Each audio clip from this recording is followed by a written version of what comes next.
You know, there's this weight that comes with being seen, right? It's a subtle, quiet effort we make in pretty much every social space. We rarely ever name it, but our bodies? Oh, they always feel it. So let's dive into this really beautiful story about the hidden price we pay just to show up. It all starts with something as simple as an invitation. For a woman named Ariella, a fancy cream envelope arrives, and right along with it comes what the author calls an ordinary ache. It's a call to a gathering where she knows she's expected to shine, and that familiar tightness in her chest, well, it tells her she knows exactly how to do it. And that's the real problem, isn't it? Not that she can't do it, it's that she does it so well. And just like that, the performance begins. Her mind automatically builds the script. It's this practiced checklist for social survival. Wear the right thing, smile at the right time, be warm but not needy, capable but not intimidating, and the big one, make sure everyone else is comfortable. It's this constant running monologue of make sure, an engine I think a lot of us know, just humming away quietly in the background. Now, here's what's really interesting. It's how the body keeps score. While her mind might call this competence, her body remembers the true cost. She pays for every single successful performance with her own sleep, her own breath, and her own presence. So she leaves every room feeling capable, sure, but also slightly elsewhere.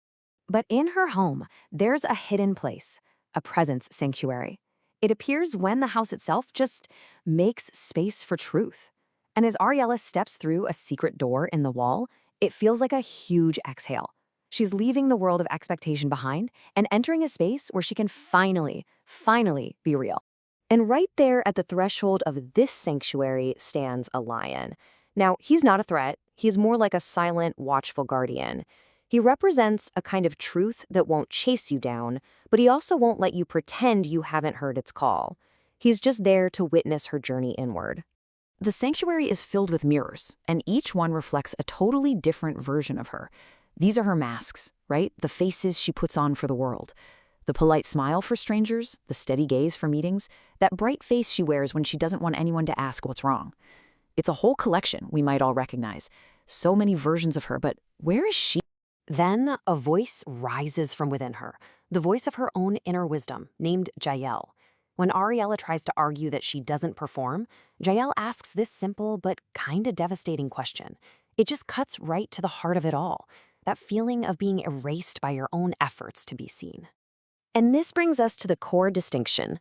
Performance is always asking a question to the outside world. Am I acceptable? Do you approve? But presence, that asks an inward question. Am I here? Am I actually in my own life right now? And it's so important to understand this. These masks, they aren't born from ego or from vanity. They are beautifully built survival tools. This constant management of how people see us, it's a form of vigilance. It's a self-protection we learned a long time ago when being misunderstood or rejected just felt way too dangerous. As Ariella steps onto a simple wooden platform in the center of the room, Jael's voice offers her this radical kind of permission, the permission to stop managing everyone else's experience, the permission to simply be, even if it disappoints someone, the permission for her true face to just be enough. And in this moment of absolute clarity, Ariella tears the invitation. It's not an act of anger, not at all. It's a tender refusal. That tiny sound is this profound release. It's her, quietly declining to pay the cost of performance any longer. Just a simple, powerful choice. And right there, she finally understands the core insight.